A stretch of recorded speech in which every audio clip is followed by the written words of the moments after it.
Bitcoiners, I hope you're doing well. I'm loving my life. Who could complain? Who could complain on these days? 2024 is the best. We're loving it. Lightning Vend, good morning. Coffee is hot and sun is up. LFG. Christine, good morning. I hope you're doing well, Christine. Good morning, John. Good morning, John. Tommy says, good morning. Unless you are in Vermont and you voted to Haley, BlackRock won't save you. Yeah, my stupid home state of Vermont beclowned itself again yesterday. That's okay. We still love Vermont. I hope you guys understand that it's because Vermont is an open primary state, right? You can, a lot of Dems voted. My whole county went super Trump, so that's cool.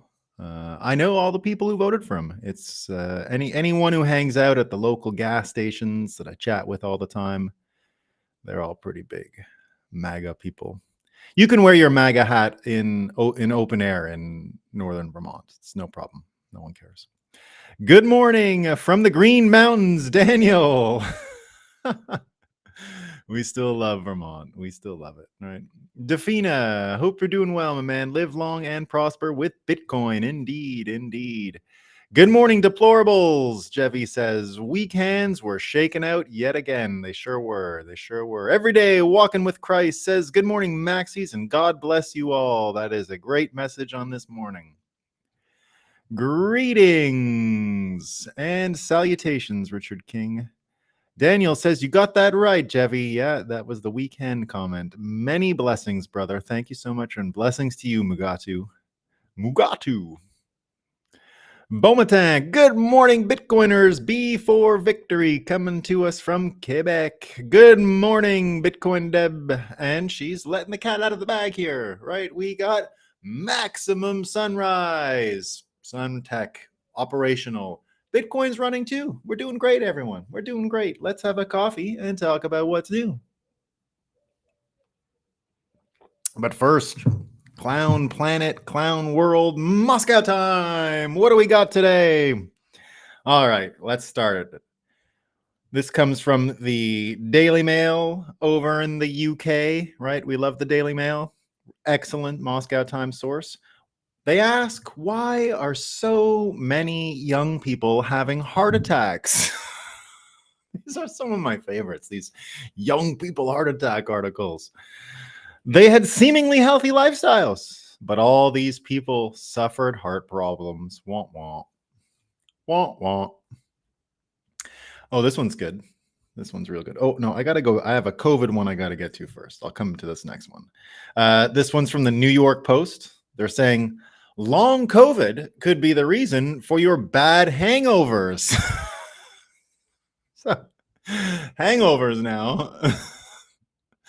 Hangovers, it's just long COVID, guys. You know, it's what it is. What it is. I don't drink, so I wouldn't know. Here's a good one. This is from Bloomberg today, and I swear to you, it's a real article. I swear to you, it's not a joke. I'm not kidding. Someone actually wrote this today. You will eat bugs and like it. We need a sustainable option for feeding nearly 10 billion people. Creepy crawlies could be that way. And they show someone eating a bug, you know, it's just perfect. Huh? Oh, gosh, we love the fake news. We love it. What would we laugh at in the mornings if we didn't have articles telling us to eat bugs? Bugs. Oh, this one's good. Jeremy Warner wrote in the Financial Times. He says, Bitcoin's record high means a record crash is inevitable. Wah, wah. Oh, as a general rule, it always ends in tears when U.S. regulators loosen the chains.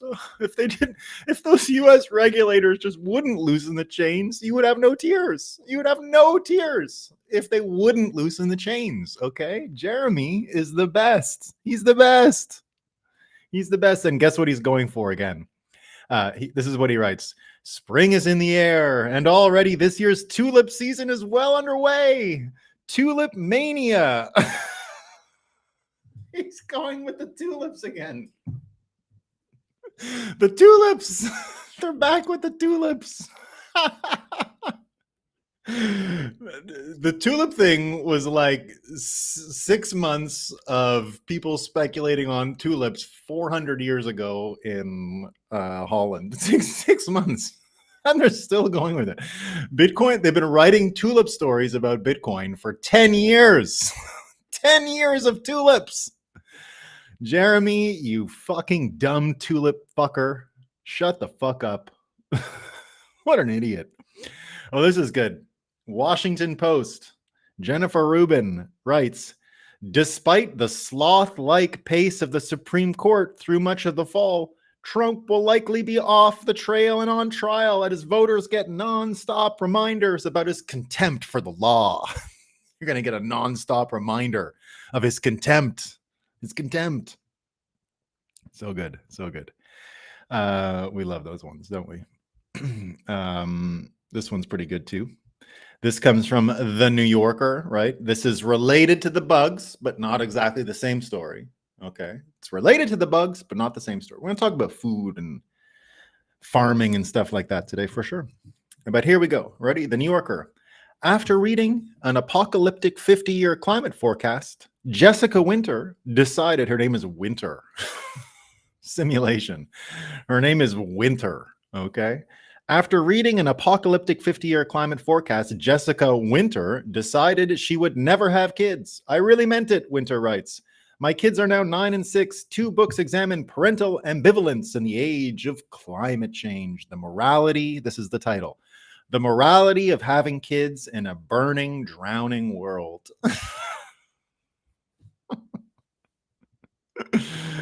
Wow, we love it. We love it. This one's excellent too, right? This is a special for Breakup folks who join us every morning, who love election integrity talk. We love the election integrity stuff. This is from the Washington Post talking about yesterday's Super Tuesday races. They say, as Super Tuesday races are called across the country, California will have to wait days or weeks for results to have a long counting process, thanks to a long counting process and a lot of voters. So California is arguing here that because they have so many voters, it takes weeks to count, weeks in California to count the votes. So good, so good. So as you know, we had the Super Tuesday yesterday, and there was all kinds of fun, unhinged shit. It wasn't as funny as 2 nights ago when the Supreme Court came out with the Trump thing. So the mainstream media didn't have quite the same level of didn't have quite the same level of unhingedness, right? So it wasn't as funny as the night before, but there was still a lot of good stuff there. You had Joy Reid. She's still wearing her Trump wig, right? So she's got her Trump wig on. And here's the kind of shit she said last night. It was good. So she comes out and they're trying to analyze what happened. You know, Trump won this, Trump won that. And she writes, and she says that Republicans are voting on the idea of an invasion of brown people over the border, adding that white people want to drive all the blacks out of colleges. That's what they're voting for. So Joy Reid, with the Trump wig on, is telling everyone that most Republicans, what they really have on their mind is they want to drive black people out of colleges. They're just waiting. Those fucking black people are going to colleges. We got to go get them. This isn't even Moscow time. I'm just trying to tell you what happened on the news yesterday, right? She had a few more good ones like this, right? She really did. Let me see. Where did I have it? She had a few more good ones. You also had a bunch of these other ladies up there, like Rachel Maddow, and they had a really good chuckle at one point because they saw the priorities of different voters in different states, and they saw that in Virginia, some people's number one priority there was the border from Mexico. And they had a real good chuckle about it. They said, oh, these dumb people, don't they even know? The only border that Virginia has is with West Virginia. So it was pretty good stuff, right? So they were laughing about all that. But someone else pointed out yesterday, and this comes from Eyes Lasho. Now, just listen to these numbers, right? So what you saw yesterday, if you watch CNN or MSNBC, indeed was a bunch of ladies, right? Sometimes there's guys there, But it's generally those types of guys that will just let women have mental illness next to them and not say anything about it, right? So they'll just be like, oh, I don't want to offend that woman. She might get angry. And so they just basically let them go off on stuff and rant about it. So it's all these women ranting, Joy Reid with the actual wig on and all this kind of stuff. But Eyelash Show came out with this or was reporting on this Pew Research study that was done yesterday. And it's really fascinating stuff, right? So Pew Research found that liberal women are about 10 times more likely think about these numbers for a second. These aren't just throwaway numbers. Just listen to them because they're pretty important and very vivid. So they come out and say Pew Research found that liberal women are about 10 times more likely to have been diagnosed with a mental health condition by age 30. 10 times more than conservative and moderate men who have been by age 65, right? Sorry, let me say that again. 10 times more likely, these women by age 30, to have been diagnosed with a mental health issue compared to moderate or conservative men by 65. So the men have up to 65 years to have taken one of these, who have gotten one of these diagnoses, and these women are getting it 10 times more likely by age 30. So the numbers are unreal, right? Just unbelievably stark and telling, I think, because that's really what you're seeing when you're watching all of these shows. You're watching all kinds of just anxiety and mental illness just spill out everywhere, right? And one of the neat things that we saw yesterday with all of this stuff being analyzed and all these talking heads on TV was something we saw on CNN. And Raheem Kassem comes out, and he's the guy who runs the National Pulse. He wrote about it, what they were talking about when it comes to this idea of mental illness and what's people's priorities and what are their focus, what do they think is the main issue with US politics. And here's what they said, right? So remember, we're talking about mental illness for a second, right?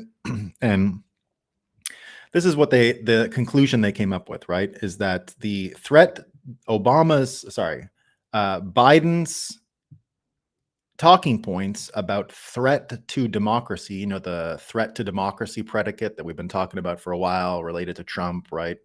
That threat to democracy predicate was really for privileged people, right? So they said this on CNN last night, that this threat to democracy predicate was really just for privileged people who don't have any anxiety and worry about inflation, right? So you can only worry about democracy, they say, if you don't have to worry about the economy first, right? So they're kind of onto it, right? And they said that Democratic messaging about alleged threats to democracy resonates only with privileged Americans who don't worry about the financial side. And, that could be why Biden was doing all these Cookie Monster videos yesterday. I don't know if you saw this. He's going to start a task force now on snacks in America so that the snacks and shrinkflation and all that stuff doesn't continue. So he's saying that, the Cookie Monster noticed that cookies in America are having a bit of trouble, right? They got some troubles with the cookies. And so when you think about what Biden is saying and how it's hardly even possible to think it's real, right? Scott Adams, right? We can count on Biden when the chips are down, also when the cookies are smaller. We're on our own to survive the inflation and wars, but if you want the maximum amount of unhealthy food, Biden has the snack situation under serious review. Now, the reason I'm talking about the food and inflation and the snacks and the worry and anxiety people have is because more than anything, mental health and diet are related. More than almost anything, I would say. You can do wonders for your mental health by simply eating healthy food and taking out all the garbage. I notice, even myself, I can see it in my kids. The minute I feed them sugar or whatever, there's a price to pay. They're going to be cranky, difficult after. And my kids don't get too much, but I also let them have something sweet every day, mostly, much to my wife's chagrin. I usually allow them to have some, cookie or an ice cream or something like that. But nevertheless, the idea that Americans are dealing with these mental health issues, and we wonder why, women, for example, not doing the same jobs they used to do when it comes to taking care of their family when we're dealing with food and diet. That sort of has changed a lot, whether we like to admit it or not, right? And I don't mean this as criticism of the job women are doing. I'm just saying that maintaining a healthy diet for your family is one of the best ways to get the mental health levels of your family optimized.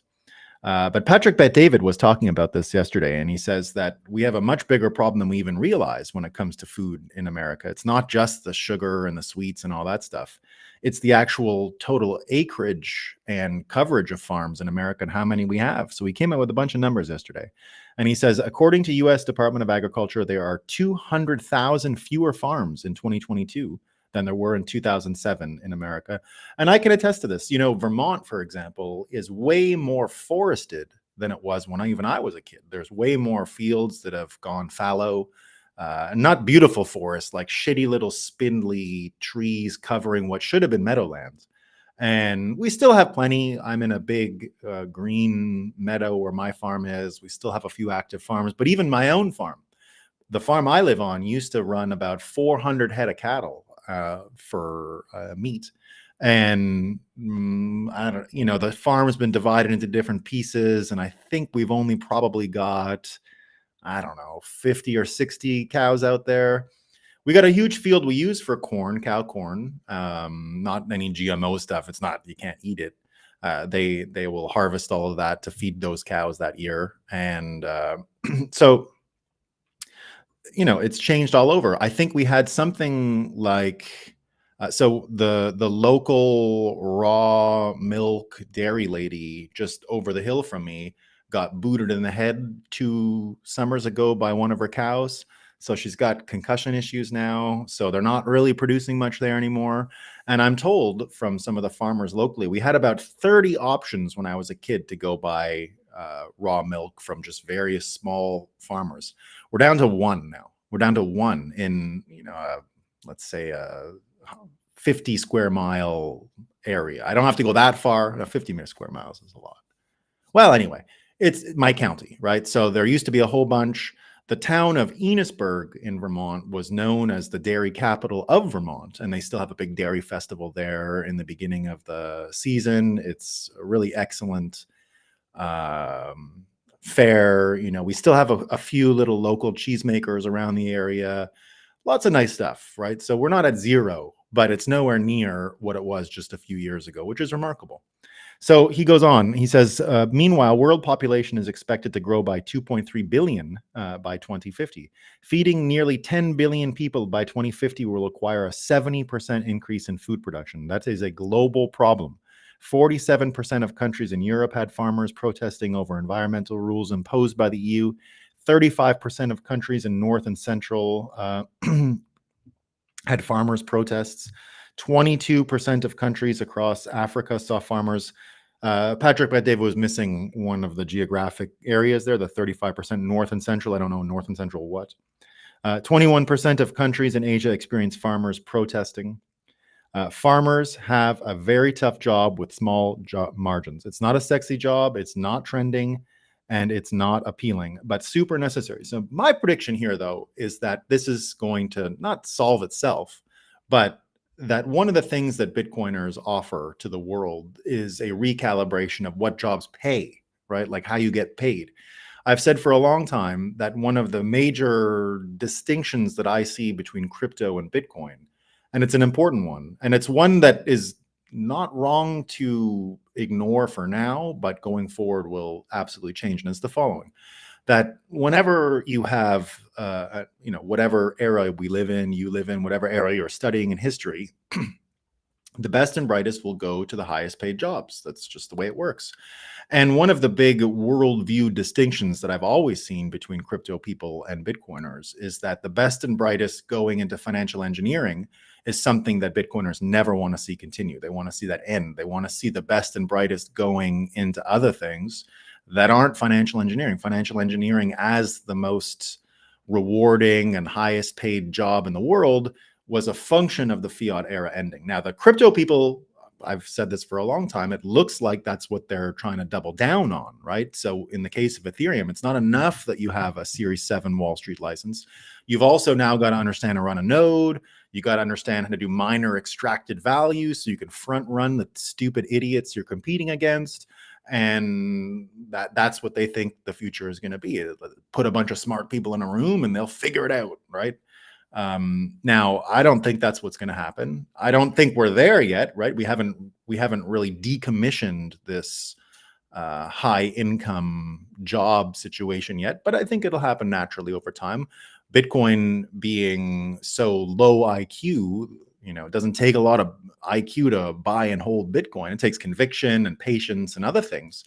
But it doesn't take a lot of IQ. And so that's one of the big advantages we think will allow more people to focus on their job, and really sort of the Austrian school of psychological engine that is our economy, and allows people to create these new time preference situations that allow them to focus on their work, be better at it, because now they've taken away a lot of the cognitive requirements to save money and participate in the economy, which are demanded of you in the current financial engineering system.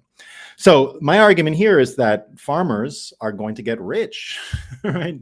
And you can kind of see it already. Bitcoiners will share and promote farmers accepting Bitcoin probably more than anything out there. And one of the things Bitcoiners absolutely want to see is farmers making a lot of money. And I think that one of the major strategic advantages Bitcoiners have when they look at the World War III board, right? I look at it as literally like one of these boards, and you got pieces on the board like you would in any military campaign. Bitcoiners have prioritized the farmers more than anyone else, any of the other belligerents in the story. And I think when we do write the story of ending World War I or winning World War III, or however you want to look at it, the Bitcoin community's prioritization of farmers and elevation of the farming profession, lifestyle, will be one of the key indicators. That's a huge support that we're about to get. On the same Patrick Bet-David show, he had one of these Blackwater, these private militia guys, on the show yesterday, and they were talking about indeed what would happen in America if we ever got to a civil war situation. And he laughed. He's like, come on, it's the same answer I've been giving, right? So he did the math here. He said in 2016, I'm making these numbers up, these are ballpark. He says Trump won 3,000 something US counties. Hillary Clinton won 80 in total. The 80 she won happened to be enormous, but that's what allowed her to get to where she's going. He goes, now, what does that look like in a war situation? Those 80 counties become no-go zone, and the people have to leave immediately. And so there isn't really a north-south, Republican blue state, Republican red state versus Democrat blue state war. It's nothing like civil wars of the past. It's more rural versus urban. And there's just way more coverage of the rural areas in America than there are of the urban ones. So that is what means that's what he meant by there's not even going to be a war, which is what I've been saying for a long time. There's no way America would even come close to going to a civil war because there's no fights. Who are you going to fight against? The mentally ill women that they're talking about in all these studies that are on all these pills? That's who they're going to fight? They're not fighting them, right? And they're not fighting the weak men that allow them and don't criticize and don't underline that these mental health issues are real. So it's a big change, right? It's a really big change. And one of the things that Americans are starting to wake up to when it comes to these big changes and who's making money and what's going on is something that I said was necessary for Americans to win World War III, is to suffer sort of a humbling understanding of the cost of all of this propaganda and supporting these maniacs and supporting Wall Street. Here's what Wall Street Silver wrote today, and it's an excellent thing. It comes from this Mexican fella who is laughing at the poverty of Americans. And this is what he says. He goes, Americans are so broke and they don't even realize it. I always get Americans telling me that in Mexico, you only make 20 bucks a day, right? You can get a meal there for $2. The metro in Mexico City costs 25 cents. You can go to the market right now and buy 3 kilos of mangoes for $2. people make less money, but the cost of living is also lower. 60% of Americans live paycheck to paycheck. 80% of you guys are in debt and don't own anything. So Americans, indeed, on average, not doing so great, right? Really not. And it has taken a long time for the sobering reality of the poverty that's setting in with Americans, because it's being manifested in things like diet, whose knock-on effects are mental illness. So we're dealing with this mental illness crisis across America, and there's pills and all this stuff. But it looks like it's caused by two things. It looks like it's caused by the absolutely tainted and poor diet that most Americans have, but also the brainwashing, right? So it's a combination of the brainwashing and the terrible diets. And, when we talk about orange pilling, right, when we talk about the orange pill effect, well, it's not the same kind of pharmaceutical pill, but it is still a pill that cures exactly these evils. It cures exactly these things. If you get orange pilled, you start to understand diet, you start to understand incentives, you start to understand time preference, you start to understand satiation, you start to understand what it means to be addicted to sugar and addicted to the dopamine that comes from using food as entertainment, right? Because in the fiat world, food has become entertainment. And it's not really supposed to be that. We're supposed to enjoy food for sure, but it's not entertainment. It's food, right? That's one of my tricks, by the way, that I use to eat snacks and things like ice cream. I actually treat it like entertainment. I think of it mentally as entertainment. I say, when I'm hungry, I need food. And if my kids want junk food, that's exactly what I say. Well, here's food, right? I don't qualify ice cream as food. I don't. Candy, chips, chocolate, none of that is food. I understand it's food. You put it in your mouth, but I treat it as entertainment to them, and I make them think in terms of entertainment, right? Because that's what it is. It's just something to do, right? That's why we eat junk food. It's literally an exercise in entertainment. So there you go. So, but there's good news. It's not just that we're Bitcoiners anyway are orange pilling on the food issue. It looks like yesterday, despite all this crazy stuff going on and the psychos going on television and talking about all that crazy stuff and sharing their mental illness for everyone to see, it looks like the brainwashers are also losing, and they had a terrible day yesterday. Here's what we found out, right? So Disney, one of the ultimate brainwashers spreading this mental illness across America, we found out yesterday that the Nelson Peltz takeover is getting even better. He released a white paper yesterday, and he gets right into the real. I think you can start to understand that the fiat aspects of Disney have meant that it doesn't even have to pay attention to the bottom line, because they're a propaganda outfit. But he came in and said, well, what we're going to do is we're actually going to look at the bottom line for the first time in years, and we're going to try and be reactive and reflexive with that. And so the white paper comes out and says that we're going to have fewer sequels, we're going to take more shots on goal, more content, and he's looking to take over Disney. So that's pretty good news. That wasn't the best news we had of the day. TikTok also looks like a bipartisan effort to ban it from brainwashing more Americans is here. And, if you want to find out where you're getting all these bad diet tips, right, the bugs and all that shit, don't look much further than over in TikTok, right? And here's what happened, right? So TikTok looks like there's going to be a ban. Looks like they're forcing it to be sold. Which is something that Trump tried to do a little while ago. TikTok not very pleased about it. Mike Solana says it is definitely not a ban, and he says a ban would be great, however. Joshua Steinman comes out. Joshua, by the way, was one of the folks looking at the Bitcoin and crypto policy when Trump was in power. So a good guy to follow, and if he has any more resonance in the next administration, he might be a useful person for all of us to be connected with. I have connected with him before, but we'll see where he goes from here. This is what he says. It was pretty funny. about what's going on over on TikTok. Please, bro, just one more psyop, bro. Just another cute little dance and eat the Tide Pods, filming yourself walking backwards into traffic, bro. Just hold on a minute while I teach my kids calculus. But for now, bro, one more party. Those pills for my friend. Who knows, right? Who says they're legit? Looking at all the desperate stuff, right? But that wasn't even the best part, right? I'm only getting to the best part now. We got the Disney thing going real well. We got TikTok. Looks like it's going to have trouble. And I think for a Bitcoiner, one of the reasons why you have to really take a close aim at TikTok is the psychological engine time preference piece, right? TikTok really does have a preference for the fiat 2-second window of attention.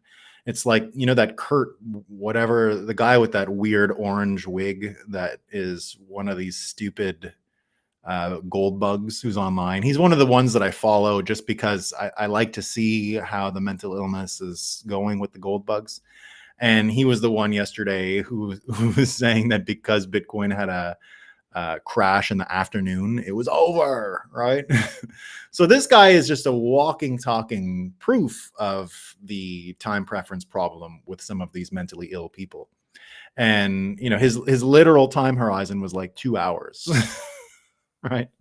So TikTok really, on the psychological warfare level, is the antithesis of Bitcoin. It's the antithesis. It's the opposite of slow planning, deliberate, and delayed gratification. It has nothing to do with that. The whole point is to literally become a dopamine addict and swipe so that you can keep getting the dopamine. So it's a type of drug. TikTok is a type of drug, and it is one of the easiest drugs to get addicted to out there. So it's a real problem, right? Yeah, much volatility. It can't be a store of value. Yeah. But here's the good news, right? So TikTok down, Disney down. Here's the good news, though. Last night, with all this Super Tuesday stuff, all the Super Tuesday numbers, everyone watching, a big event in America, lots of eyeballs, lots of viewers. The number one broadcast, the number one venue yesterday for information about Super Tuesday was Rumble. Rumble won yesterday, guys. Rumble was the number one place to watch election coverage from Super Tuesday.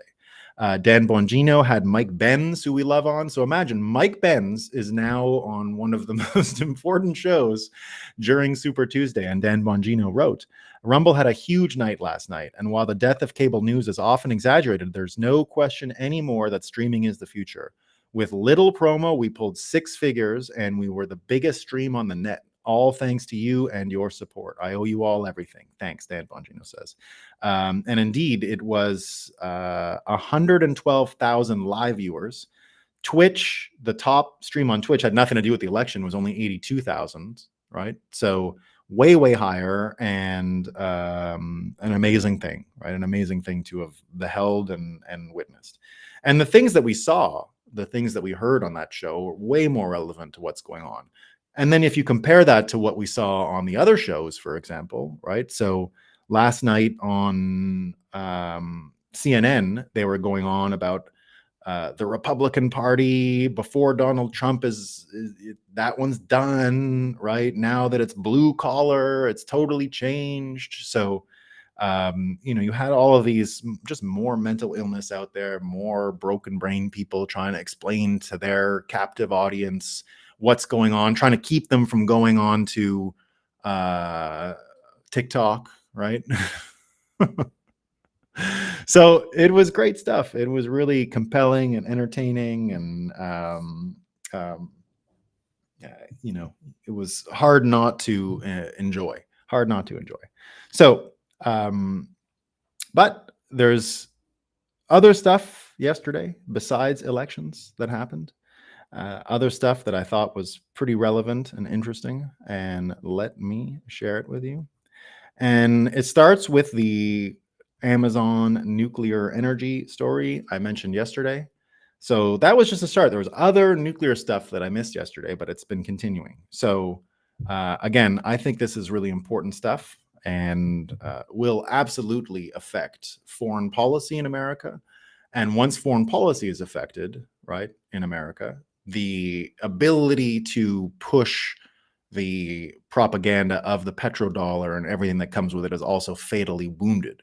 So nuclear energy, just like farming, right? These are two separate fields that have a big role to play going forward in moving the world from the petrodollar US dollar standard over to the Bitcoin standard. And as important as the brainwashing apparatus also is, right? So here's what we found out yesterday, 2 days ago in the US. Bipartisan lawmakers did this, and it went 365 to 35. And the whole point of it is that they can start sharing all of these permissions, which I thought was passed a little while ago, but now I think it's finally here. And what we're going to see is that the legislation will help build out carbon copies of different nuclear reactors. So once one gets approval, one built on the exact same design will also be implicitly approved. So pretty interesting stuff. Goes along with what we saw with Amazon yesterday, but there's more. This comes from both Russia and China, right? So it's not just America. We need to encourage nuclear energy around the world. It can't just be an American thing. It's got to be for everyone, right? I talked a lot about South Korea embracing this yesterday. But now Russia and China are working on plans to deliver and install a nuclear power plant on the moon. On the moon, guys, on the moon by 2035. Okay.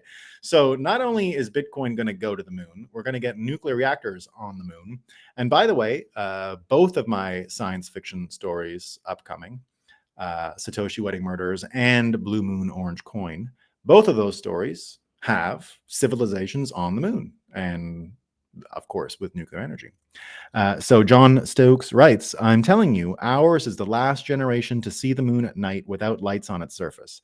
The amount of time humanity has of looking up at a bare, unadorned moon is measured in years, not even decades.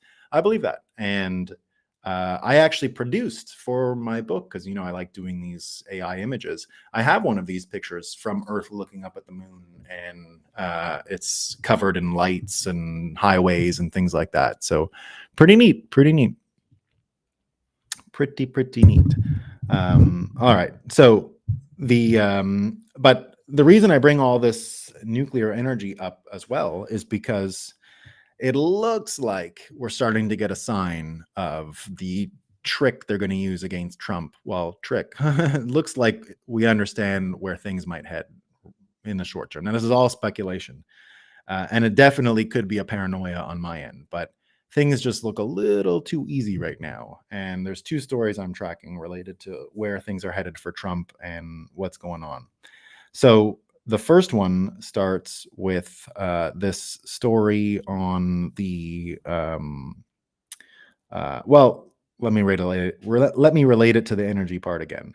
So also in the Strait of Hormuz right now, Iran has seized a U.S. oil tanker as of yesterday with $50 million of oil on board, right? And the Iranians say, following the sanctions of Western countries and especially the United States, which led to the prevention of the sale of medicines needed for patients by a Swedish company, which caused severe physical and mental damage to them.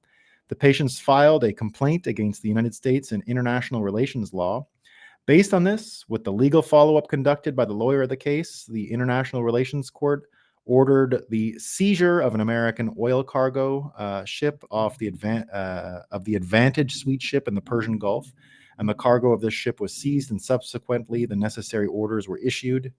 And it will be to unload the oil cargo, right?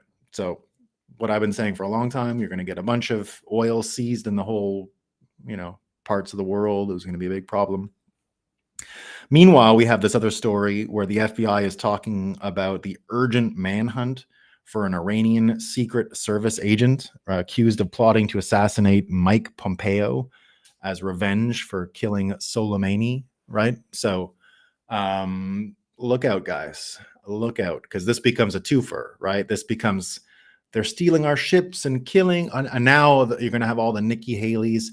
Oh, we loved Donald Trump. If this happens, right? Oh, we have to defend him. We have to defend him, his honor, his life, right? So that's not looking that great, right? It's not looking great. And I kind of do think that's what they have in store for old Trumpy, which would make me cry and make me very sad. But he's aware of it, right? He's aware. I think he understands what's going on and what his own risks are. So we'll see how it goes, but that's where that is headed. So the good news is the Bitcoin orange pilling can help us fix our brainwashing, help us fix our mental illness, especially with the promotion of a better diet. And it looks like, anyway, the energy question is starting to play out and the monopoly of the petrodollar is over. So in all but the widespread acceptance of Bitcoin standard psychologically, we're pretty much there, guys. We're getting there. All right. Let's see what people been saying. That's cool, Deb. I like to make fresh bread from scratch and read about sourdough. It takes a couple of days, right? Yeah, once you get a starter going, it doesn't take too long. I've been making sourdough bread. I need to find a farmer who has a source for unpoisoned flour. Well, in general, the organic stuff in America is definitely not with the Roundup. So I even here in Barbados, I use Vermont King Arthur organic flour. It's super expensive, but I like it. My wife bakes all our own bread here. So there you go. Healthy food is very cheap in the Caribbean, in Trinidad and Tobago. Not so much where I am, but that's fine. It's not that expensive. I support the farmers, but I think those population predictions are way too high, especially in the developed world. Yeah, me too. I don't think we'll hit those numbers. We could. Love me some Vermont cheddar. Don't we all? Huh? Don't we all? Fatty meat and butter are the proper human diet. Indeed. Oprah and other talk show hosts of the 80s and 90s are partly to blame. They used and showcased these people, mostly women, to make their fiat. Yeah, they sure did, Bitcoin Deb. Yeah, she was. She might be one of the worst ever, that Oprah. Huh? What a shame. What a shame.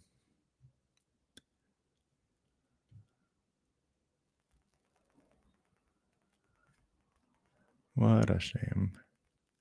I use King Arthur. Yeah, we got some King Arthur there too. Yeah, there you go. We love the King Arthur.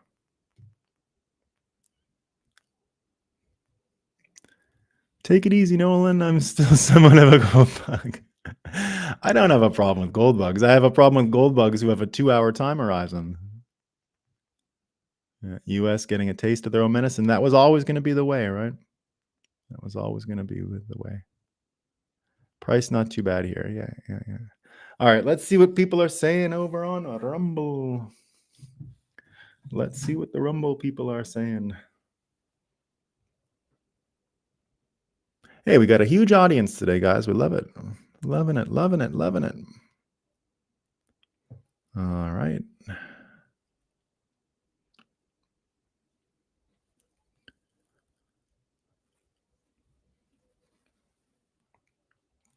Sluggo, good afternoon, Rumblers. Indeed. Is there any good news, Butterbean asked? Tom, good morning. Connector, bonjour, Countmeister. Good day, fine folks, CB Van says. Drew says, morning, plebs. Morning, Drew. Loon says, good morning. More people need to watch the count. Do your part. Weightlifting. Brains. Thanks, CB Van.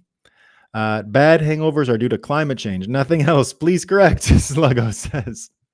Eat the bugs and be happy. Lance says Trump 2024. Looks like it, other than the Iranian fake news stories. After digging around a bit, and finally, this is Roy Cup, finally getting to Bitcoin and all its deep ramifications, I honestly could not care less about its price. Who cares how much fiat you can buy with freedom? Yeah, there you go, Roy Coy. Don Lee says Bitcoin does not need politicians. For the current system, I agree Trump is the best option, but just stack sats and wait till society breaks down. Indeed. Sluggo writing to Roy Cup. I care about the price. I've been in Bitcoin for 4 years now, and it's sweet to taste the exponential quality of it, isn't it? Yeah. Fiat price only matters if you want to buy something in the fiat world.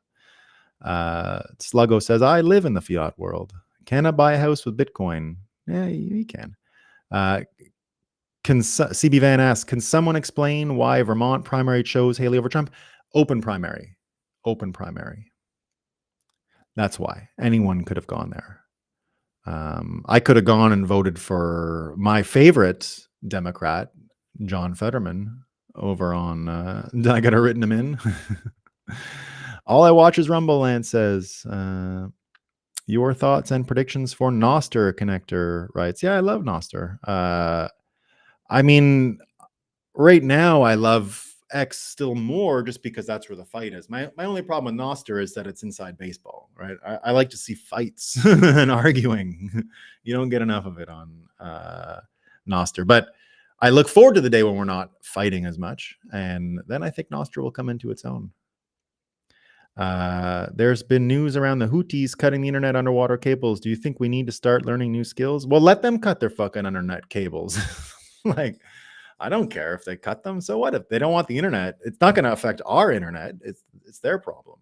So I don't care. If they don't want the internet, I'm not going to force anyone to have the internet, right? No way. So I just don't understand the threat of cutting the internet cables under the Middle East. I mean, it's their own. Like, what would happen if you cut the electricity into your own house to spite someone?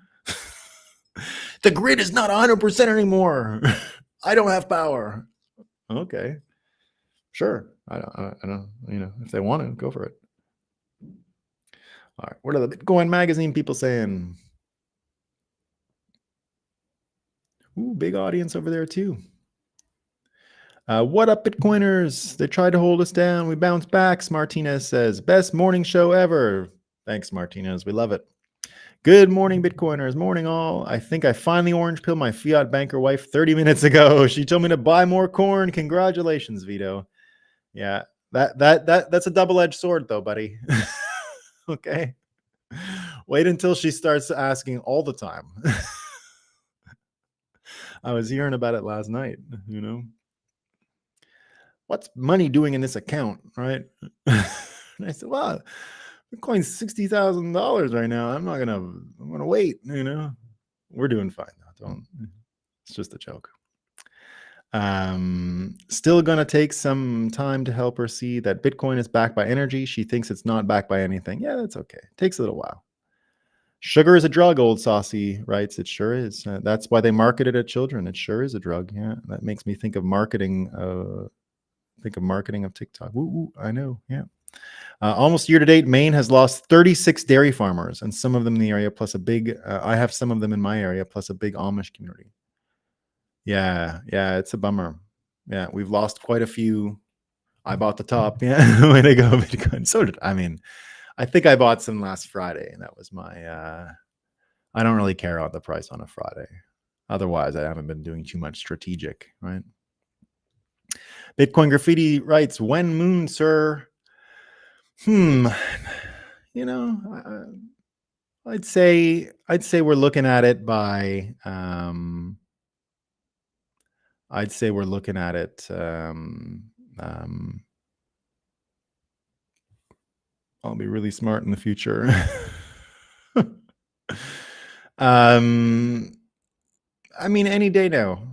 I try not to. I'm not great at making those predictions. Directionally fine, but not in any short time frame. Tommy saying Mark Goodwin just posted something that shows a CIA chief of staff for the InQtel works for master. Is a say mold given for sailor or a bad sign? No, I think it's a given. Yeah, I think it's a given. And we don't know who, like, I don't think everyone at the CIA is probably bad. I bet you there are some people who you'd consider them on your side. But there you go.